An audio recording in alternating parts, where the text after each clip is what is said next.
menundukkan kepala sampai ke dekat kaki, segala ini lebih baik dihindari. Karena pernah Muadz bin Jabal radhiyallahu anhu dalam hadis Bukhari pulang dari Yaman, ini dai-nya Nabi.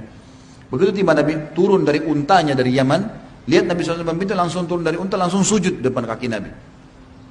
Kalau kita mungkin sungkeman itu ya. Kata Nabi SAW, kenapa Muadz kau lakukan? Ya Rasulullah, semua orang di Yaman kalau menokohkan satu orang, pasti dia lakukan ini.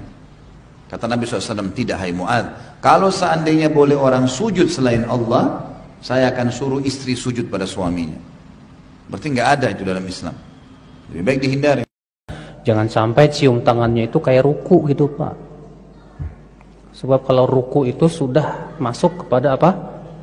Nilai ibadah. Karena ruku hanya untuk Allah, sujud hanya untuk Allah. Terus gimana kalau sungkeman itu Pak? Sungkem. Gimana nih, boleh apa enggak kayak ginian? Kalau saya memandang ya seperti ini tidak baik Pak. Kenapa? Karena ada nilai seperti ruku atau sujud ya kepada manusia. Ya kita biasa ajalah cium tangan. Tidak perlu kemudian kita melakukan perbuatan-perbuatan seperti sujud atau ruku kepada selain Allah Subhanahu wa taala. Dikatakan dekat dengan Allah dan paling dekat kepada Allah di saat apa? Di saat apa? Sujud. Betul-betul dia menghinakan diri hanya kepada Allah. Makanya hak ruku dan sujud hak siapa? Hak Allah. Nggak boleh diserahkan kepada yang lain. Allah berfirman, wa annal masajida fala tad'u ma'allahi ahada. Bahwa masjid itu milik Allah, nggak boleh orang berbuat syirik di dalamnya. Masjid yang pertama maknanya tempat ibadah, nggak boleh orang berbuat syirik padanya. Makanya nggak boleh ada masjid yang ada kuburnya, nggak boleh dalam Islam. Nggak akan bertemu dalam Islam masjid dengan kuburan, nggak akan bertemu. Dan tidak boleh, karena di situ akan terjadi apa? Kesyirikan dalamnya. Wa annal masajid fala tad'u ma'allahi ahada. Yang kedua, mana masjid dalam surah Jin itu adalah anggota sujud. Semua anggota sujud kita itu milik Allah. Nggak boleh kita ruku, nggak boleh sujud, melainkan hanya kepada Allah saja, nggak boleh. Nggak boleh orang membungkukkan badan, nggak boleh kepada Allah. Kan banyak manusia yang membungkukkan badan. Kan suka ya di sini, gini, ya, permisi, nggak boleh dalam Islam, nggak boleh. Bungkuk itu hanya kepada Allah, ruku itu hanya Allah. Begini aja nggak boleh, begini nggak boleh, apalagi sungkem nggak boleh. Paham? Membungkukkan badan nggak boleh. Nabi melarang ketika ada sahabat selama dengan Nabi. Ya Rasulullah, ayan hani ba'duna? La, kata Rasulullah. Apakah boleh seorang dari kita membungkukkan? Nggak boleh, kata Nabi. Betul-betul ruku dan sujud adalah milik Allah. Makanya Nabi ketika ada seorang sahabat sujud, Nabi marah karena sujud hak Allah. Sampai Nabi mengatakan, "Lau kuntu amiran ahadan ayyasjuda li ahadin la amartul mar'ata ayyasjuda li wajhi zawjiha." Kalau seandainya boleh orang itu sujud kepada orang, aku akan suruh seorang wanita, seorang istri sujud kepada suaminya. Kalau boleh, tapi itu nggak boleh. Karena anggota sujud ini hak siapa? Hak Allah. Makanya kecintaan kita kepada Allah dan kehinaan kita kepada Allah.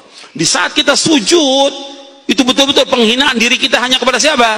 Kepada Allah. Di saat itulah orang itu dekat dengan Allah. Sampai Nabi mengatakan SAW dalam hadis yang sahih, aqrabu ma yakunul abdu min rabbih wa huwa sajidun fa'khir du'a, kata Nabi. Hadis ini sahih riwayat Muslim. Sedekat-dekat seorang hamba kepada Allah di saat sujud, banyakkan doa. Karena dekat dia kepada Allah. Dia munajat kepada Allah. Kenapa? Dia betul-betul menghinakan diri kepada Allah. Jadi betul, antum perhatikan bahwa agama Islam totalitas kita hanya kepada Allah. Perhatikan nih, definisi dari Islam tadi apa? Al-istislamu lillahi bitauhid wal inqiyadu bi ta'ah wal bara'atu minasyirki wa ahli. Islam itu adalah ketundukan, kepasrahan secara totalitas hanya kepada Allah saja. Jadi kita tunduk patuhnya kepada Allah, cinta kepada Allah, mengharap hanya kepada Allah, takut kepada Allah, bertawakal hanya kepada Allah, bertakwa hanya kepada Allah. Kita istighosah hanya kepada Allah, kita menyembelih karena Allah, bernazar karena Allah. Seluruh bentuk ibadah kita lakukan hanya kepada Allah. Itu namanya tauhid. Makanya ayat yang kita ulang-ulang setiap hari, iyyaka na'budu wa iyyaka nasta'in. Hanya kepada Engkau ya Allah kami beribadah, hanya kepada Engkau saja ya Allah kami mohon tolong. Enggak kepada yang lain, tidak. Ini pasrah kepada Allah. Tidak berpaling kepada makhluk, tidak, kepada Allah. Totalitas kepada Allah. Mintanya kepada Allah, jangan kepada yang lain. Takut dan harap dan cinta kepada Allah. Ini rukunnya ibadah. Cinta, takut dan harap merupakan rukun ibadah. Al-hubbu wal khawfu wal raja, itu termasuk rukun ibadah yang kita tujukan kepada Allah saja. Totalitas, tauhid hanya kepada Allah. Kemudian yang kedua, definisi Islam, wal inqiyadu bi ta'ah, tunduk dan patuh kepada Allah dengan ketaatan. Kalau dia ngaku sebagai orang Islam, buktikan ketaatannya kepada Allah. Dia melaksanakan syariat agama Islam ini, buktikan ketaatan dia kepada Allah, bukan ketaatan kepada manusia. Semua ketaatan sumbernya taat kepada Allah. Hatta taat kepada Rasul, ya taat kepada Allah. Makanya taat kepada Allah dengan taat kepada Rasulullah sallallahu alaihi wasallam, mutlak wajib taat. Ya ayyuhalladzina amanu atii'u Allah wa atii'ur Rasul. Baru wa ulul amri minkum, taat wahai orang beriman, taat kepada Allah dan taat kepada Rasul.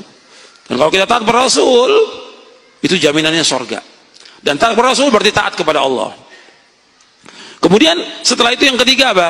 Wal bara'atu minasyirki wa ahli, berlepas diri dari kesyirikan dan orang berbuat syirik. Kalau dia sebagai orang Islam, dia harus berlepas diri. Nah, ini yang kita akan bahas tentang tafsir tauhid.